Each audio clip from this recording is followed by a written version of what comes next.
All right, we are live.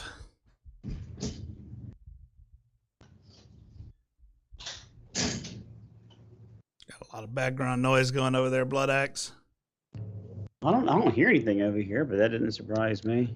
Sound like drawers, cabinets opening and closing, and Probably kids doing their chores. all right. Welcome to Dicejunkies. I'm Xenodamus. I'm here with You. and on Skype. We got Bloodaxe. All right, let's get started. First up, I mean, this is what third try, three's the charm. Is that what they say? One of our longest running topics. Well, three's not the charm for Wizards of the Coast because this thing ain't getting any better. That's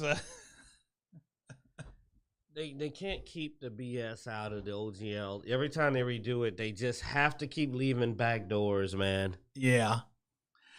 So this time, D&D they respond to community backlash with new licensing term. Of course, they released down their Beyond D&D Beyond, starting the OGL playtest.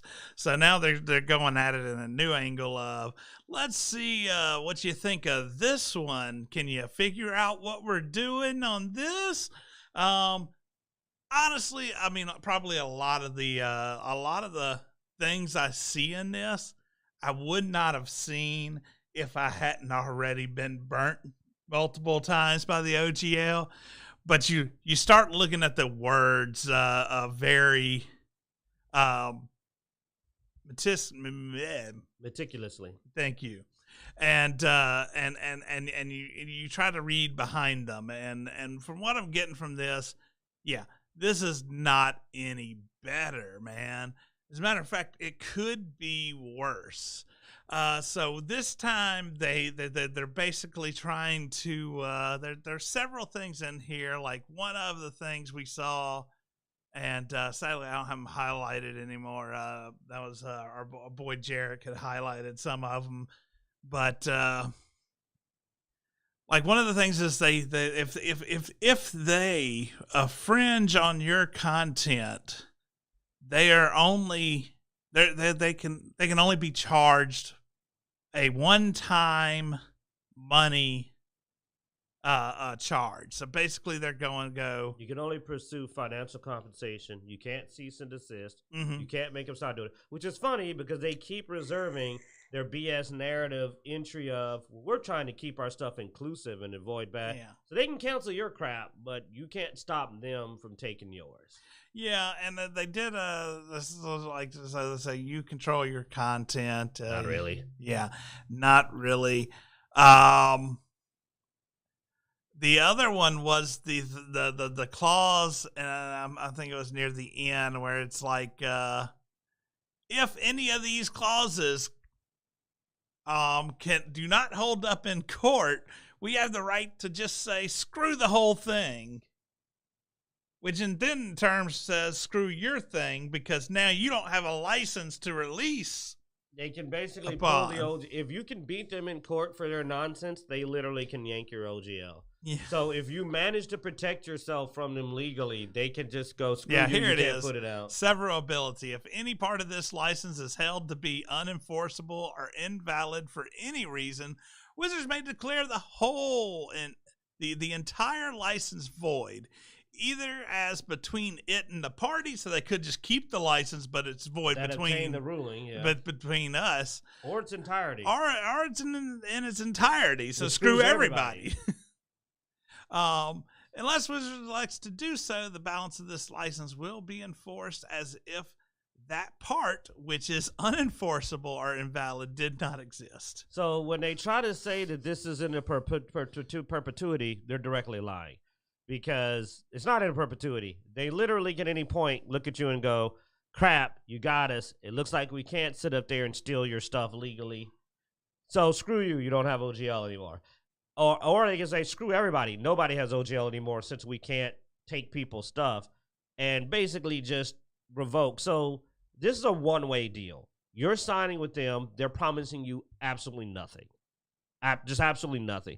You're signing with them. and they can do what they want. And if you legally force them, they even have in there, they tried to put in their wording that says you can't like hit them for copying your work.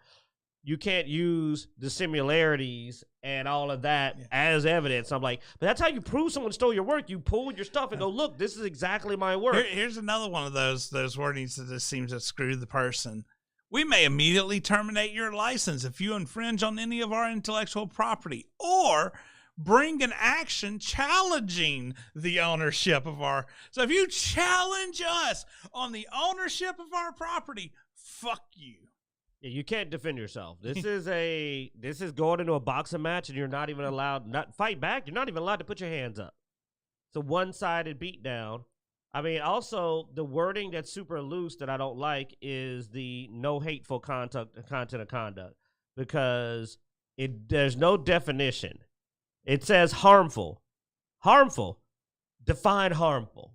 I get discriminatory, illegal, and obscene. But harassing or harmful is also sort of open to interpretation. To a degree. But discriminatory has somehow become open to interpretation. That shouldn't be. But, dude, harmful and harassing, I've never seen anything on a piece of paper that was harmful or harassing to a degree that I would even call it that. It's almost impossible. So I'm like, that's a very loose term. And how can your content engage in conduct? No, it's not just your content. They're literally saying, this is the whole, we don't like your Twitter. You engaged in content that we thought was one of these. But this says you will not include content. Okay, so they are referring to you. So, and you cannot engage in conduct. So they're telling you how you're allowed to act. Not only can you not publish something that they don't agree with, they decide is harmful. But if they catch you doing something that they decide is harmful, like say you want to go watch, you want to go play the latest Harry Potter game, because apparently that gets you fired, even if the person that complained is a horrible monster. We have the sole right to decide what conduct or content is hateful. So I mean, note the word is hateful. They have the right to decide what conduct or content is hateful. So they go right out and say at that time, you don't even have to worry about hateful being a loose definition.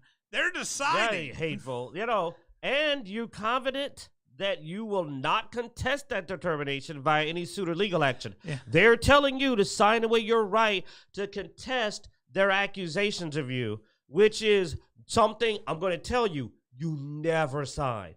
You never sign anything going, you can accuse me of anything you want to, and I'm not even allowed to defend myself legally. What?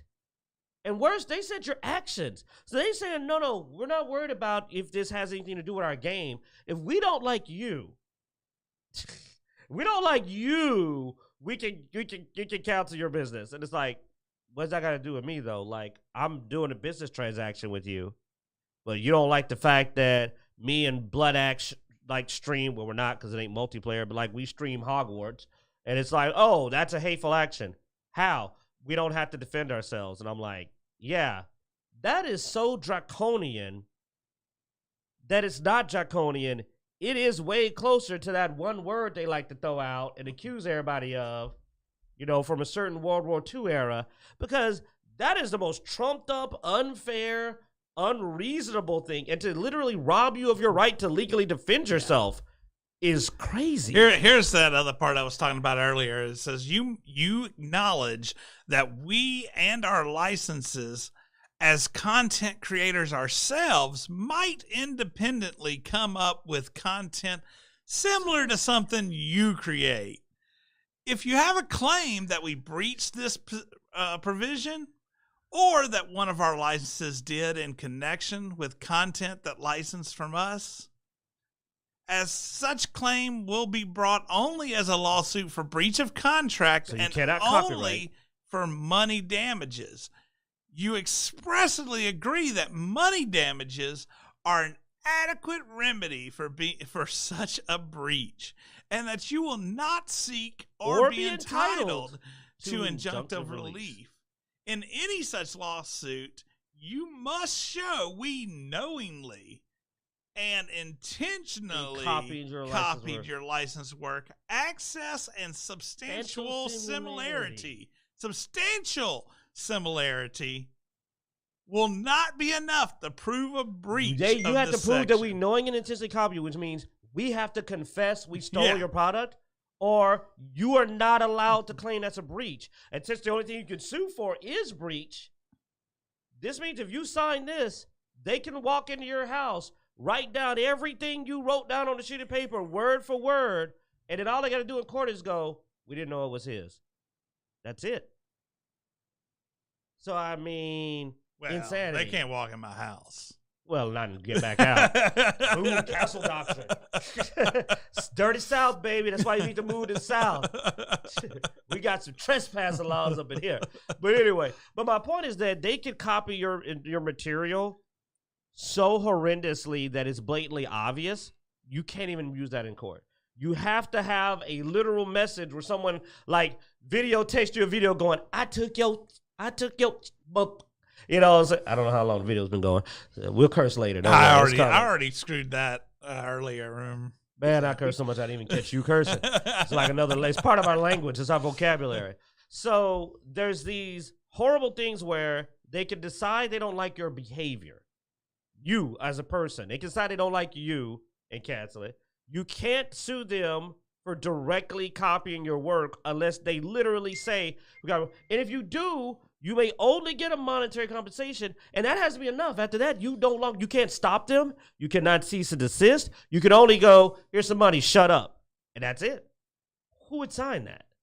I mean, if you sign this, for example, if Cabal Press signed this, they could just go steal everything. They could literally go print the entire Cabal Press library, all of it, right immediately after that. And then they'd be able to do nothing. So if you sign this, you are signing away a mass amount with everything they made under this, but you get my point. You're signing away all the rights to anything you create. You're signing away your personal rights and freedoms because they can judge your behavior. Bloodaxe, your behavior. This document allows them to judge you as a person and whether you're a good person or hateful. I don't even know. That can't be legal. If that's the case, I'm screwed because I don't have the best behavior of the group. That's for sure. Well, luckily, we're not making any content on our OGL anyway. So we gave up on D&D. Heck, what, a year ago, 2 years ago? Oh, heck yeah, man. We sworn off, man. Those books are gathering dust. I've been spreading the word on 13th Age. Bloodaxe bought Pathfinder 2E. I'm looking forward to Black Flag. Like, I'm pushing hard out of it. Like I bought 13th Age. I got a good chunk of the books. I'm playing with a group right now, Pathfinder 2E. I think we start Saturday. But I'm interested in getting a 13th Age game together, whether we can do it together as a group online or what have you. But it's something I want to try. I think Q wants to try. So if we can get a thing together, maybe we can do a review video for those that are looking for an alternative gaming system to D&D 5e. I mean, the biggest problem I need to get some physical books in because our local comic book shop offer for me to come down there and start up some games, but I have them all. I bought the PDFs.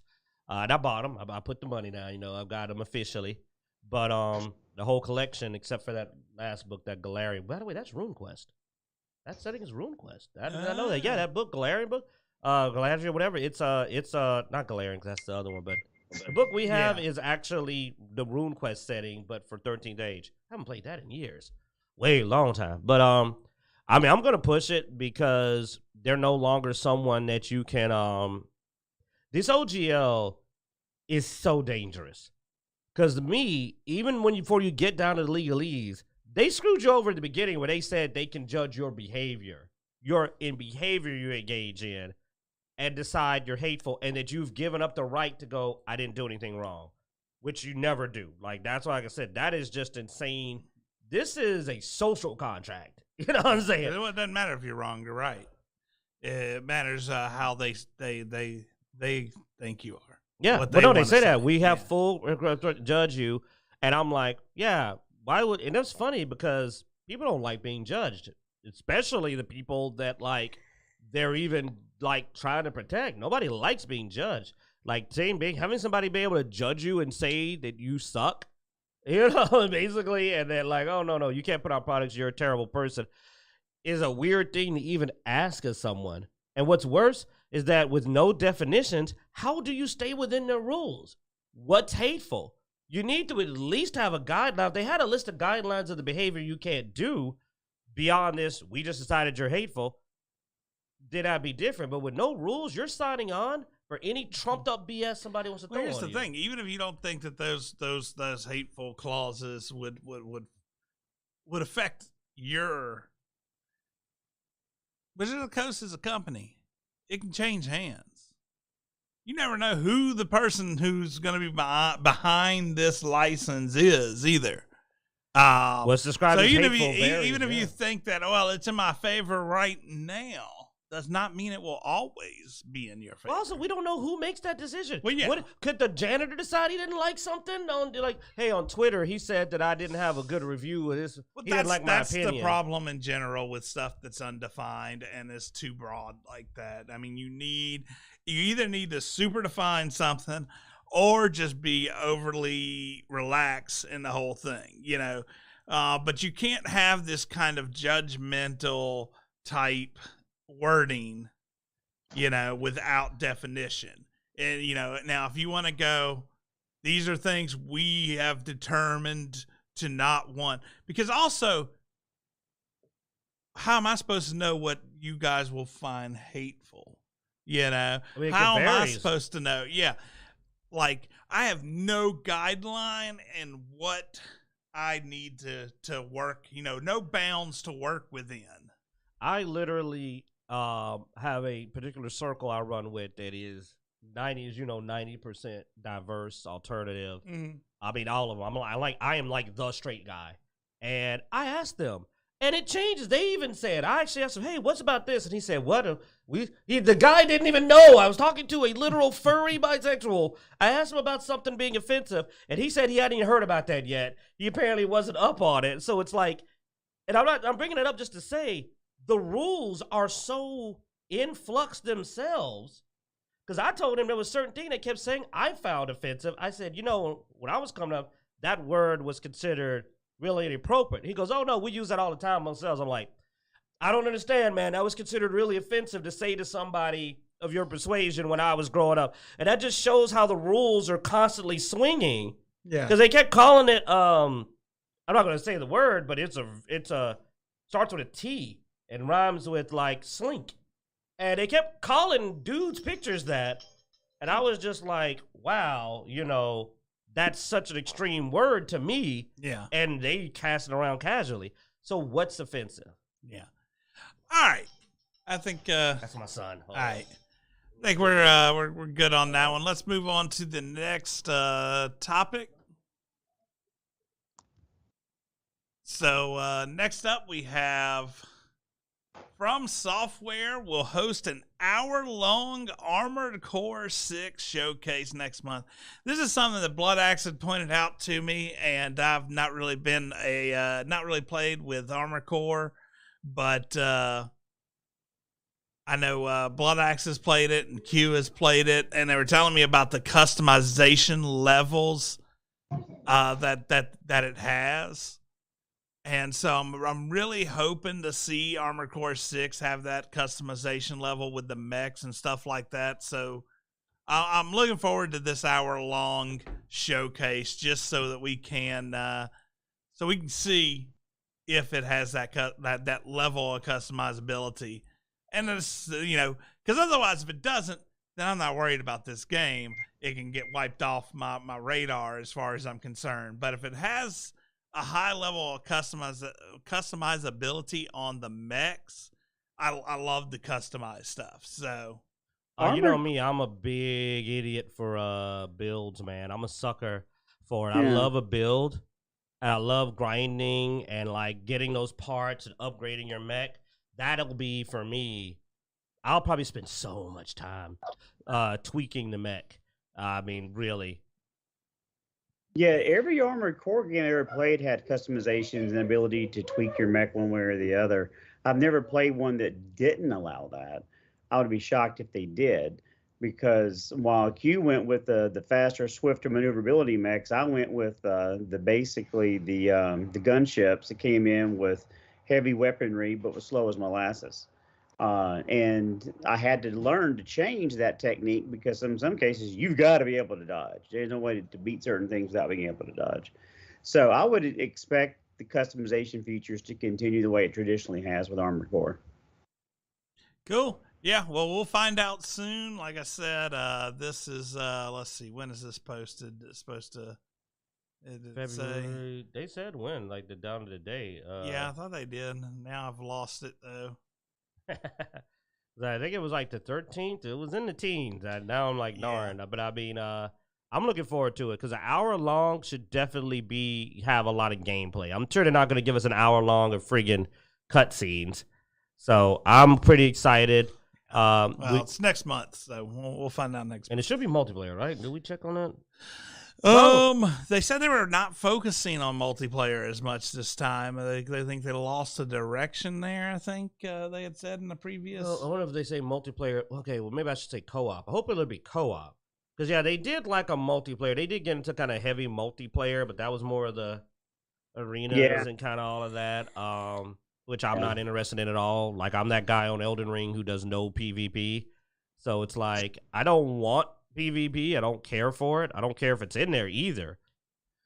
But I don't want to be the focus. But I would like to be able to play with my friends. Yep. You know, that would be very unfortunate if this is yet another single-player game. Yeah. Well, we will find out next month, and I'm sure we'll talk about it more then. So... Next up, another thing that is one of a future talking point is apparently we're finally going to get a Starfield release date or another Starfield release date, since we had one and that's been long past as they had postponed it to one of those first half of the year or first quarter of the year. There's rumors that it's going to be last half of the year now, but we'll know for sure come here soon. They said they've got Xbox developer has a event coming up on January 25th, which is just a few days away. But then they said, well, we're going to have a special event just for Starfield. And I'm just like, you motherfuckers, you're just postponing this more and more every time I look. I've almost gotten burnt out on Starfield because I've been waiting for so long where I almost don't care anymore. I'm already not a big sci-fi guy. Hey, Bloodaxe, tell me what's wrong with what they said about that, though. Where have we seen those words recently, that very soon?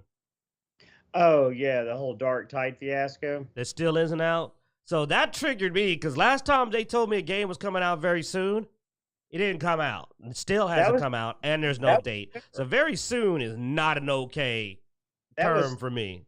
3 months ago, we were promised this game back in November. Still ain't seen it. And now it's gone complete radio silence. So they stopped saying very soon. They just freaking stopped talking about it like the console release. I mean, the game's on PC, so you should. I don't play PC. It ain't worth me bothering to download on PC. But you even have a PC that can run it now. We upgraded your PC. I don't want better stuff than Dark Tide. I was going to play Dark Tide because it was multiplayer. If I can't play it with you, going to play it with me? No. Okay, then. Well, then.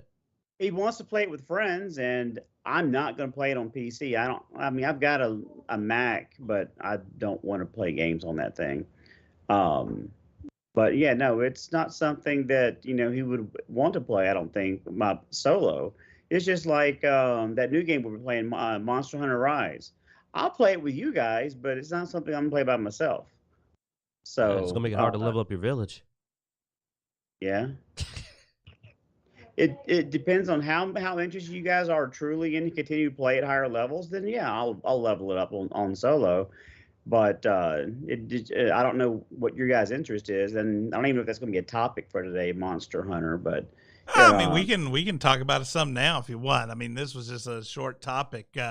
Monster Hunter did come to Xbox Game Pass recently. It sort of revitalized the title. I've seen articles all over the place. Hey, if you're just now picking up Monster Hunter Rise, and I'll say, dude, I have enjoyed the game.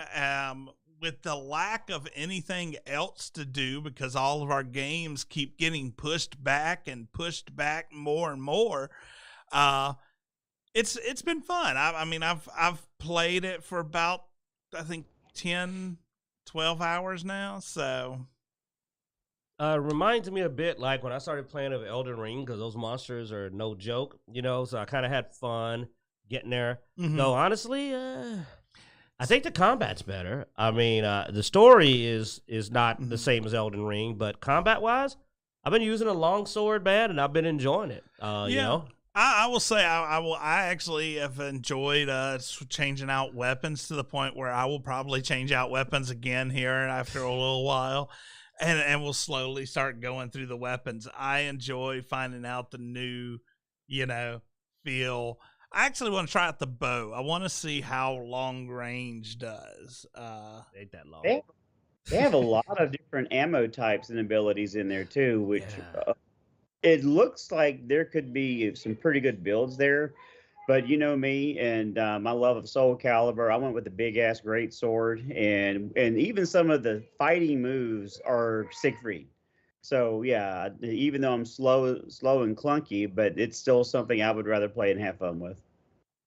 Yeah. So it's been something to play, and it's multiplayer. The multiplayer, once you figure it out, it's fairly smooth. You got to figure it out. And I will say, cross-platform worked. Yeah, we haven't crashed a single time. Yeah, cross-platform immediately worked. It didn't have super lag or anything like that. Which let's all say. We've all been trying cross-platform on things. Some things after 2-3 years still hadn't got it working right. We have a 0% success rate before Monster Hunter Rise with crossplay. Yeah, like being consistently able to run. So, Zeno, did you play Borderlands 3 on your PC or your Xbox? I had to move it to my Xbox. Okay, I was gonna say because that one didn't have any problems with going on Xbox, but I didn't even Xbox, but it didn't cross-platform well. Yeah, I didn't know that you were playing Monster Hunter on your PC. That's how smooth it was. Yeah, I had no idea. You know him; he's difficult. And if anyone else out there wants to play, we got a 4th slot available. So hit us up in the comments or send one of us an email, and or you can find us on Xbox. Just shoot us a message. We have a 4th spot open. Yep. Yeah.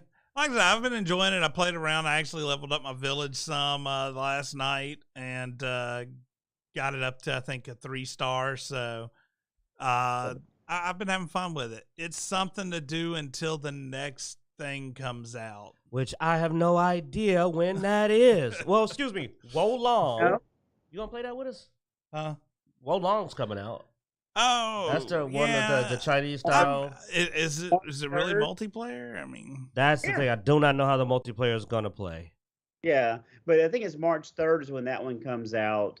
The next game I think we're interested in, which is unfortunately solo only, is Atomic Heart. Yeah, Atomic Heart's solo, but it kind of reminds me of BioShock. So I like that about it. It looks really good. But yeah, there's nothing else, at least until the summer, other than Fulong or whatever it is. I'm going to play it because it looks like it's going to be a fun melee combat. It's multiplayer. And it's something that I know Q will enjoy significantly. But if I can go, swing a sword with my brother out there and kick some ass, then I'm down. They have the big sword. They have your big sword. That's all I care about. Yeah, it does say that it's cross-platform multiplayer, online 2 to 5, and co-op 2 to 3. Yeah, co-op 2 to 3. The co-op is the important word. You're looking for co-op. Yeah, no, multiplayer is PvP in a lot of cases. I want the online co-op. You got that? Then it says 2 to 3. We'll test it out. If it's any good, we'll let Zeno know to grab it. We'll be the test dummies on that. We've tried a lot of bad co-op, haven't we, man? We have tried some trash fire co-op. I'm still not responsible for the Dark Alliance issues.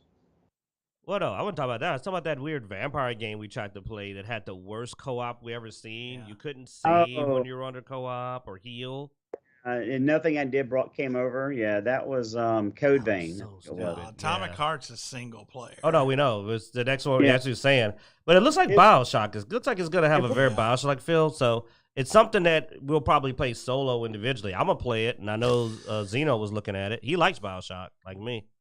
Yeah, if it was Oh, right. co-op, we'd be super excited. But because it's solo, it's gonna be things we're gonna play when we don't have anything multiplayer we're interested in, or if Q's not online or you're not online, then we can play it solo. But if Monster Hunter keeps our interest through March, we can keep playing together, and then when we're apart, we can play Atomic Heart.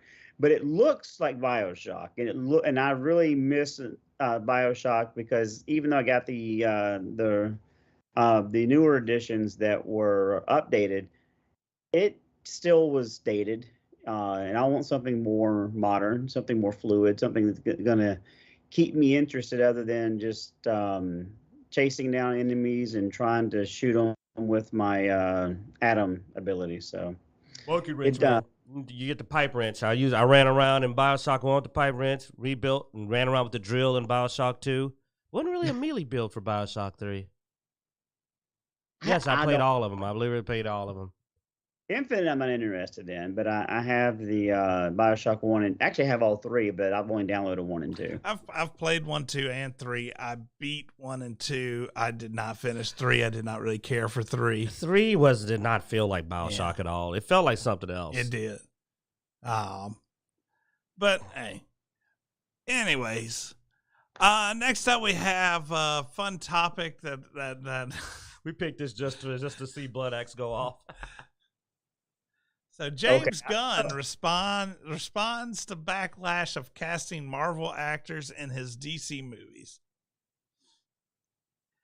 So basically, a lot of people are mad at James Gunn because he basically made a comment saying that he will see he wants to see his Guardians of the Galaxy crew over in DC, that they will have their reunion there. So I mean, you can't cast several people as like that's gonna be confusing at some point when you got like the same people playing superheroes across multiple mediums at technically the same time. I mean, there's another Guardians of the Galaxy movie coming out. yeah, So they appear in DC. I mean, I will say this is pretty common, though, with directors and producers bringing on people that they're comfortable with. I mean, we've seen this with several movies. You see the same guy and the same actress over and over and over in certain directors, And Diesel and plays a bunch of action heroes. But none of those are any good. Except well, I'm not for just Riddick. talking about genres. I'm talking about behind certain actors. Like, I mean, if you go and you look at Tim Burton. Big Johnny Depp, and he repeated the same actors quite a bit.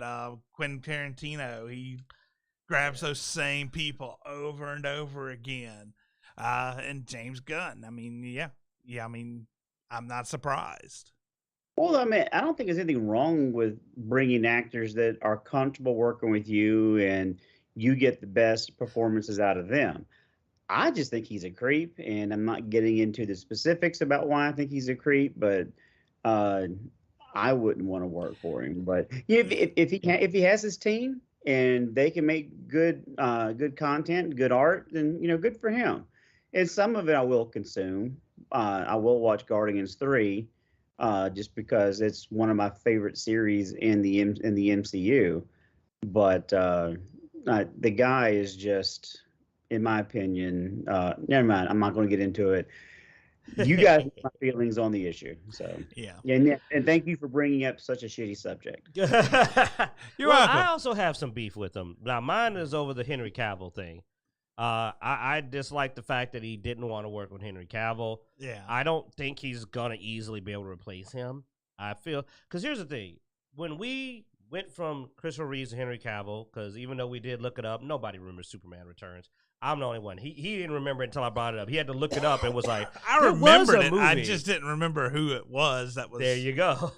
But there was a large gap. But with you just having Henry Cavill, like last year, show up at the end of Black Adam, spoilers, you don't know that by now. But then immediately switch to another Superman. There are going to be a lot of comparisons. Like, you're setting up a very direct comparison. Can he get somebody that's going to do better and people are going to like as much? And honestly, who wants to be in that hot seat? I don't even know if I'd want to be in it. Well, obviously not me. I'm not going, because I hate the race swap thing and I don't like that anyway. But, like, you get my point, though. If I was the actor, I would not want to be in that freaking hot seat. Yeah. Where it's like, I'm following up Henry Cavill. All of Henry Cavill's fans already hate me. And now my performance is going to be severely critiqued. And he's creating this very unpleasant situation for whoever plays the next Superman. Yeah. I mean, I understand your dislike because of the Henry Cavill thing, and I agree with you on that. I mean, Henry Cavill did fit Superman very well.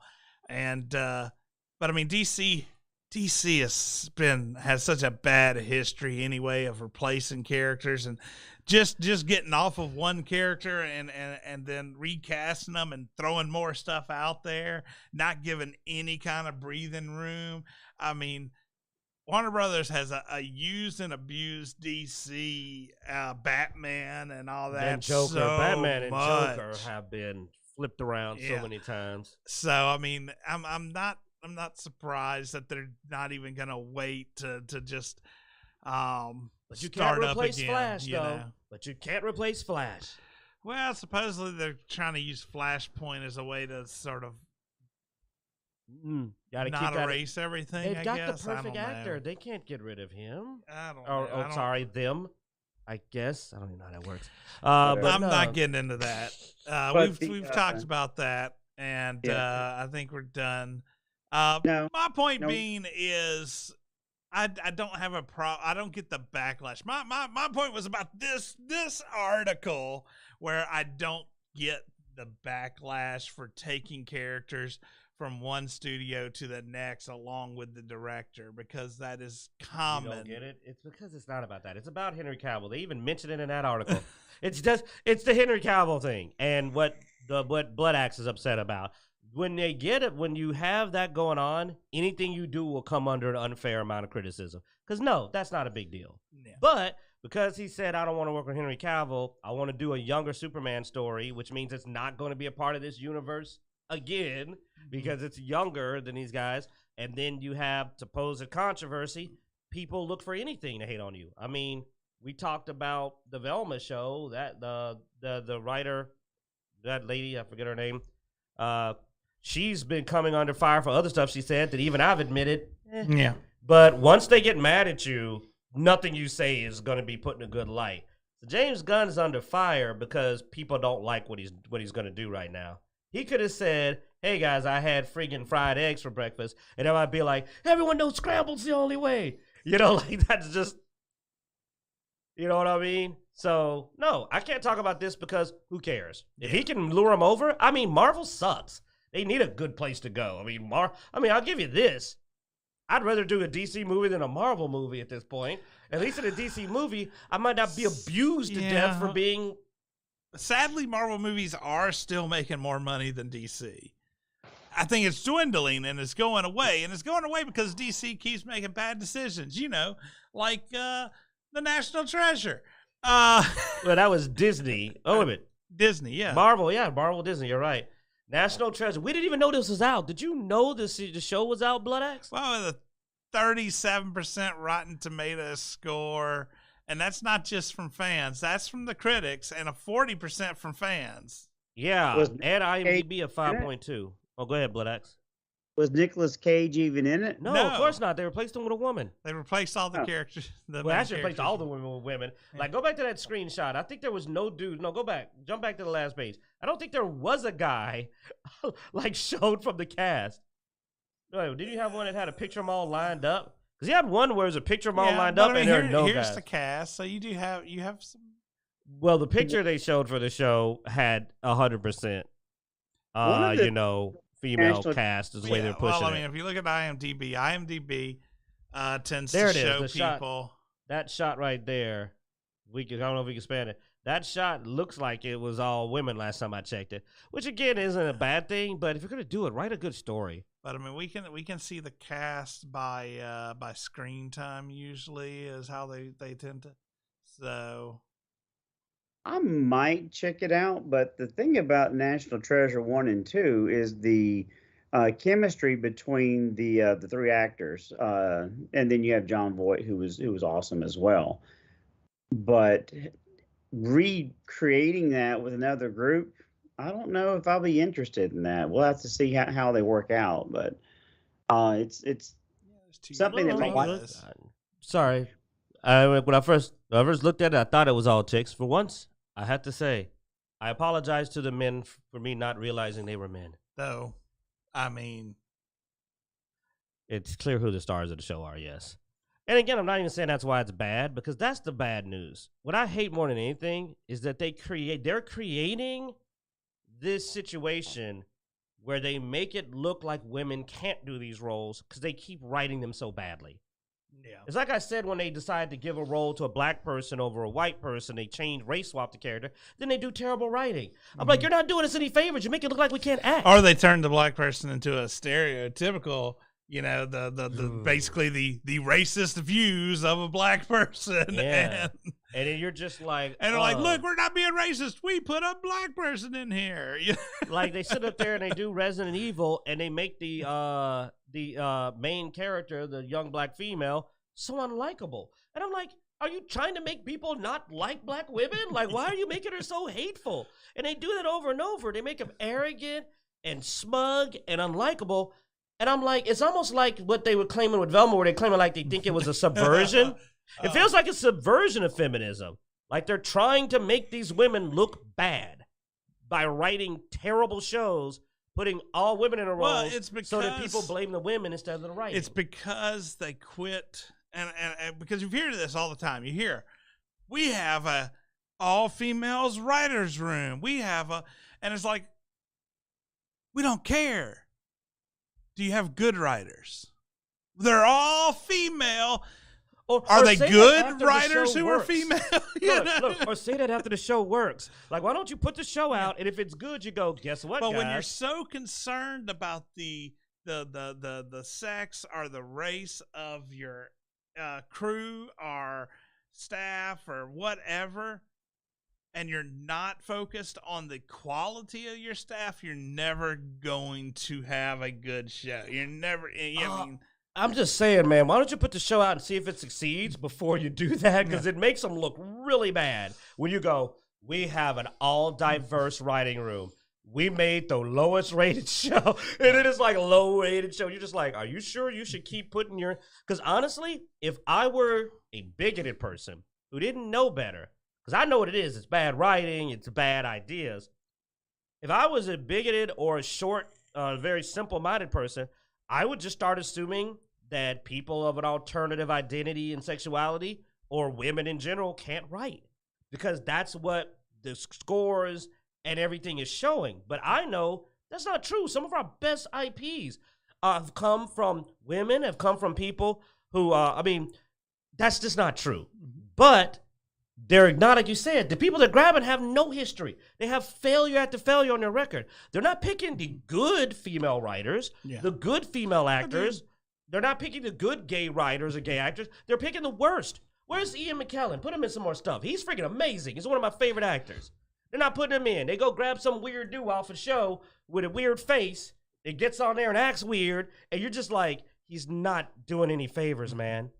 There are many actors. I'm going to say this. There are many very good actors and writers to pick from. Why aren't you using them? I don't get that. You have talent. If you're going to pick a black actress, we have many amazing black actresses. They go pick some weird person off a show that can't act. God, Bad Woman was terrible. I mean, I was on it for a while. I didn't think she was acting. I thought they really did pick her up off a van on the side of the road. It's terrible. Sorry. There's better actresses than her. Like I said, I mean, once again, yes, let's look at people's credentials. Let's get good writers in there. Let's get good cast in there. Let's, listen to maybe your pre-screening audience. Listen to your fan base. all those things, you know. I mean, dude, you piss me off all the time. People tell me they like you better than they like me on the show, so I keep you on here.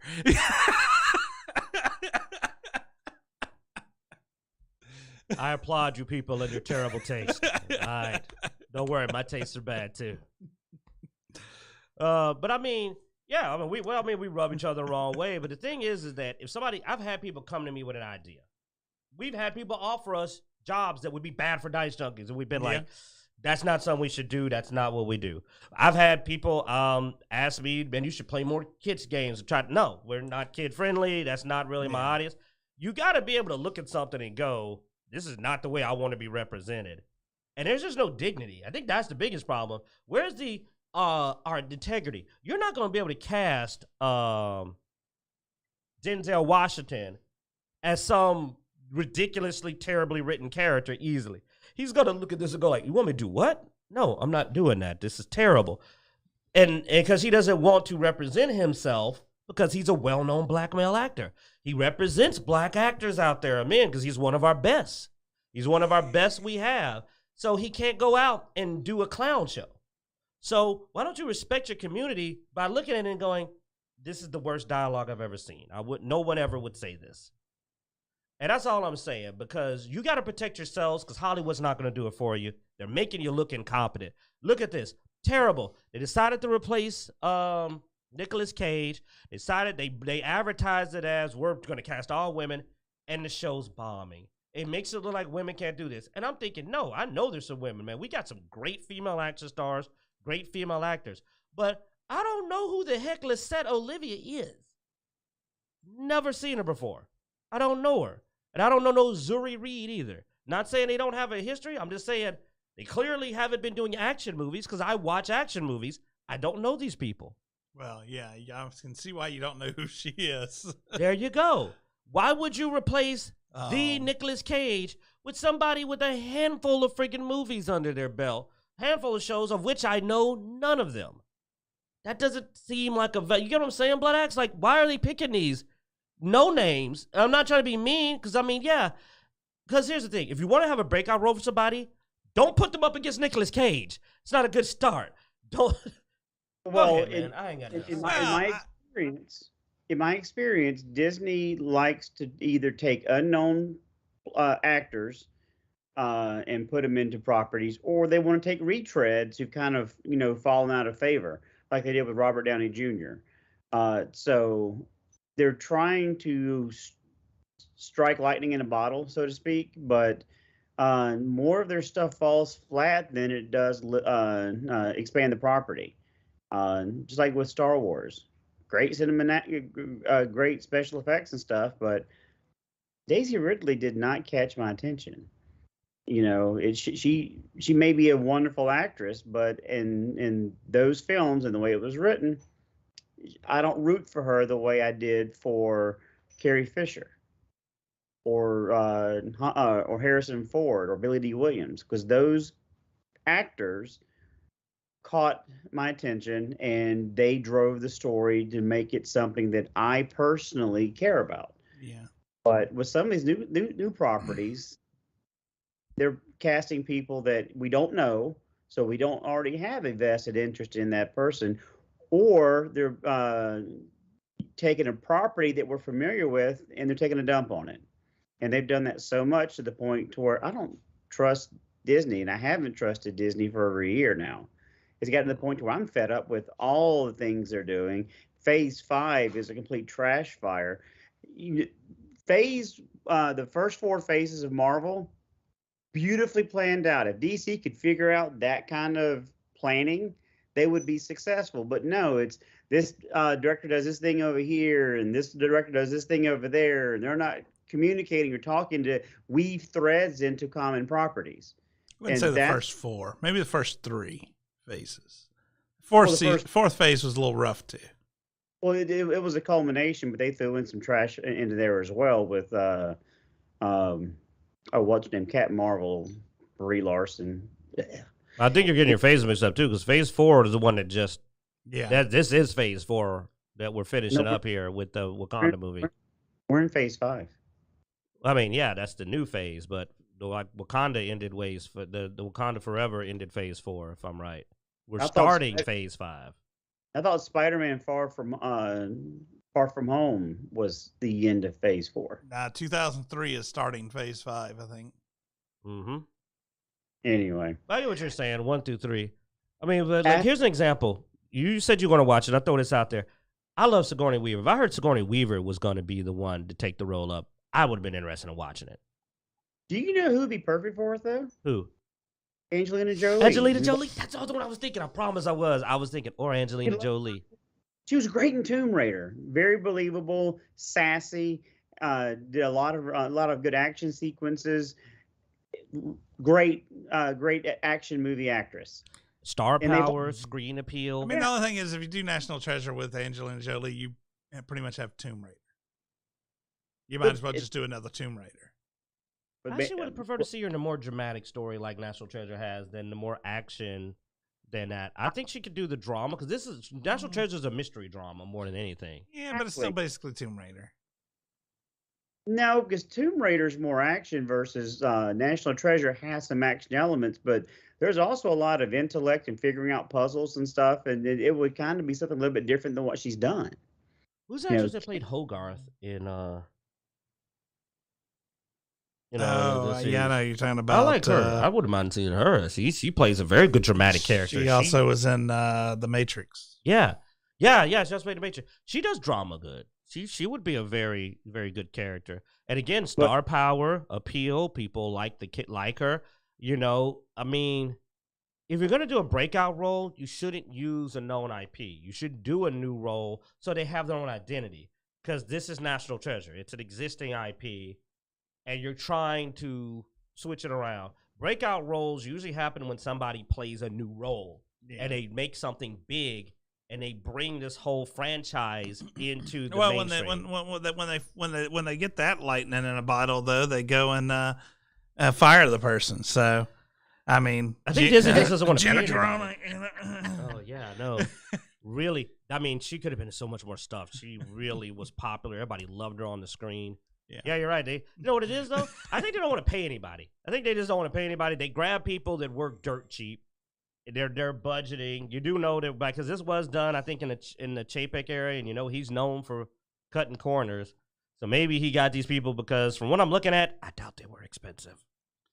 That's true. They probably got all these people for the price of Nicolas Cage. And maybe they weren't. I mean, there's a good chance they weren't even expecting this to go over well. So. It didn't. The good didn't. They predicted that. That's why they didn't pay Rotten Tomatoes off to make sure the score was good.